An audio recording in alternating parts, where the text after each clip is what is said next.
Bonjour, Éric Garando, président du CNC, le Centre national de la cinématographie. À l'occasion du Festival de Cannes, vous avez annoncé un certain nombre de choses, mais surtout vous avez dit que le cinéma français se porte très bien. Qu'est-ce qui explique le succès du cinéma français? Bonjour, et c'est une bonne façon d'entrer en matière, parce que le cinéma français, effectivement, se porte très bien. Il se porte très bien dans les salles, puisqu'il a fait plus de 206 millions d'entrées en 2010. Il se porte très bien à l'étranger aussi, c'est un cinéma qui s'exporte et qui s'exporte de plus en plus, de mieux en mieux. Et je pense que ce succès tient avant tout à la qualité des films, la diversité aussi des expressions de ces films, la diversité des genres. De plus en plus de coproduction aussi, c'est pour dire qu'évidemment il y a des capitaux de pays étrangers qui interviennent dans ces films, donc ils les rendent encore plus universels. On peut dire ça effectivement, on a plus de 118, on a eu 118 coproductions internationales, ce qui est effectivement un chiffre considérable. On a d'ailleurs des accords de coproduction avec plus de 50 pays. Et à Cannes, cette année, nous en signons de nouveaux, notamment avec le Kenya ou avec l'Ukraine. Et nous avons aussi fait le bilan de tous ceux qui existent déjà.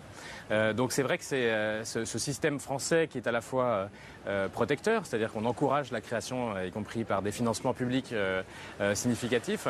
C'est aussi un système très ouvert à l'international, aux influences étrangères, aux influences artistiques et aussi aux partenariats économiques avec nos partenaires. Et au succès des comédies françaises, mais aussi à une certaine forme de cinéma d'auteur qui se développe. On a l'impression, vous avez dit dans votre discours ici à Cannes, une nouvelle vague en quelque sorte du cinéma français. Comment vous pensez ça vraiment? Je pense qu'on a effectivement une forme de nouvelle vague, comme on est au bord de la mer et qu'il y a une référence historique à la nouvelle vague. Une jeune vague effectivement qui arrive de jeunes réalisateurs très très talentueux, réalisatrices aussi, parce qu'on a des femmes de grand talent. Qui était évidemment Maïwenn avec Cannes, Police, Valérie Donzelli avec La guerre est déclarée, qui avait fait aussi La Reine des Pommes, qui est aussi un film plein de fraîcheur et qui là traite un sujet beaucoup plus difficile, mais avec aussi une légèreté, une grâce qui est particulière. On a eu Bertrand Bonello, enfin on a vraiment des nouvelles générations. Éric Garando, on arrive à des records pour le cinéma français. On n'avait pas vu ça depuis longtemps, donc c'est enfin une bonne nouvelle. Hein. Voilà, on n'avait pas vu ça depuis 1967. C'est incroyable. Et c'est vraiment le résultat, je crois, d'un écosystème qui est très complet, très, très sophistiqué. Et à la fois des films, comme vous le disiez à l'instant, des films d'auteur. On a eu Des hommes et des dieux qui avait marqué la croisette l'année dernière, mais on a eu au début de l'année des films qui ont été assez porteurs, comme Les femmes du sixième étage, qui étaient des comédies, mais tout en finesse et en subtilité. Alors ça permet de dégager de l'argent pour aider, c'est ce qui est aussi votre rôle, hein, aider des films d'auteurs, parce que des jeunes réalisateurs qui n'ont pas forcément les moyens de faire leurs films. Voilà, c'est ça. C'est-à-dire qu'on a à la fois des aides automatiques qui viennent récompenser le succès des films. Et c'est vrai, quand on a un camping, quand on a Bienvenue chez les Ch'tis, bon, tout ceci, ça fait des box-office importants. Et une partie de ces ressources, qui sont des ressources fiscales, assises à la fois sur le résultat des salles, sur le chiffre d'affaires des télévisions, sur la vidéo à la demande aussi, et sur Internet, maintenant, sur l'accès Internet, eh bien, nous recyclons aussi ces financements vers des soutiens qui sont sélectifs, qui sont décidés sur des recommandations de comités de professionnels et via l'avance sur recettes notamment, et via une nouvelle aide qu'on va mettre en place d'ailleurs pour les cinémas du monde, permettre de soutenir les nouveaux talents et de les encourager avec un soin particulier sur les premiers films, deuxième films. Lors du 64e Festival de Cannes, vous avez annoncé un accord sur la numérisation. Ça veut dire quoi ça, Éric Garando?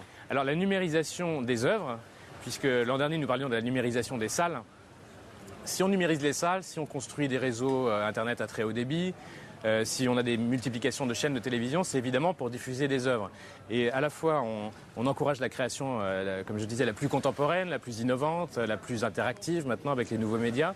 Et aussi, on a pensé qu'il était temps, un siècle et même un siècle et demi après la création du cinéma, puisqu'on fête les 150 ans de la naissance de Méliès, il était intéressant de pouvoir numériser aussi ce patrimoine. Un patrimoine qui est très riche. Et de la même façon qu'on entretient les monuments historiques, le président de la République a annoncé il y a 2 ans un grand plan de restauration des monuments. Et bien de la même façon, il faut qu'on restaure et qu'on numérise nos films, depuis les Frères Lumière, tous les films de Jean Cocteau, d'Agnès Varda, de Vivier, tout notre patrimoine qui est fantastique, puisque nous avons quand même inventé le cinéma, la France a quand même inventé le cinéma, et de les mettre à disposition de tout le monde. non seulement en France, mais partout dans le monde, à travers nos instituts culturels, à travers les plateformes de vidéos à la demande internationale.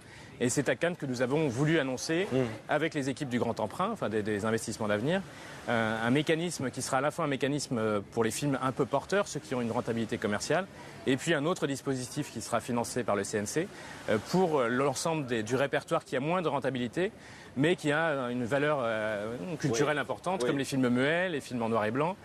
On a vu d'ailleurs que Michel Hazanavicius vient de produire et de présenter à Cannes un film muet en noir et blanc avec Jean Dujardin, qui est une pure merveille, The Artist, et qui est un formidable hommage à ce cinéma. Au-delà de cela, on revient sur l'aspect international, les coproductions, mais l'Afrique en particulier, vous l'avez dit d'ailleurs, le cinéma français, le CNC, le Centre national du cinéma français que vous présidez, s'occupe aussi du cinéma africain.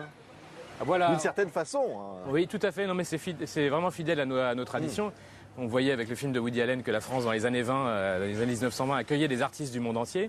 Je pense que la France de 2010 et de 2020 doit être aussi une France très ouverte sur le monde et qui accueille et qui soutient les cinéastes du monde entier.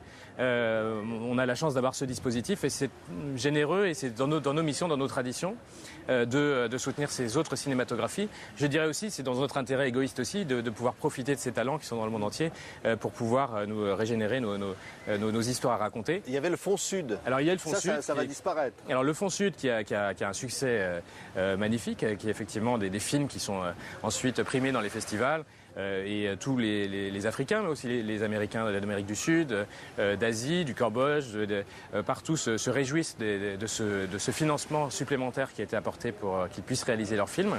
Et nous allons certes supprimer le Fonds Sud, mais c'est pour mieux le faire renaître à travers une aide qui s'appellera l'aide au cinéma du monde. La notion de Sud était peut-être un petit peu moins pertinente en 2010 qu'elle l'était dans les années 60. C'est-à-dire que ce n'est pas seulement les pays qu'on dit du Sud, c'est alors le monde entier, là, en l'occurrence. Voilà, ce serait le monde entier si on veut aider, je ne sais pas, le cinéma vernaculaire traditionnel d'extrême nord du Canada. Il est aussi logique qu'on soit également ouvert. La Turquie n'est pas éligible au Fonds Sud, or elle a des cinéastes qui se tournent vers la France quand ils veulent réaliser des films. Nouri Bilkisselian, qui est aujourd'hui programmé à Cannes, a longtemps été soutenu par des partenaires français. Et donc on a décidé, à travers la création de ce fonds, donc aide au cinéma du monde, dont les moyens seraient très importants, en tout cas de 6 millions d'euros, et c'est une somme très conséquente, notamment si on se réfère au budget moyen des films dans ces différents pays. De ce fonds qui est donc doublé par rapport au Fonds Sud et aussi par rapport au fonds d'aide aux films en langue étrangère, qui était un autre dispositif également du CNC, je pense sera beaucoup plus efficace pour répondre à tous ces besoins, toutes ces attentes. On a rencontré des cinéastes du monde entier, des Brésiliens, des cinéastes des pays qui sont en pleine révolution, des Tunisiens, des Égyptiens, et qui vont pouvoir être aidés. Et qui vont pouvoir être aidés par ce fonds, effectivement. Merci Eric Garando, président donc du CNC, le Centre national de la cinématographie, le Centre français du cinéma, d'avoir été l'invité de TV5 Monde. Merci. Merci pour votre invitation.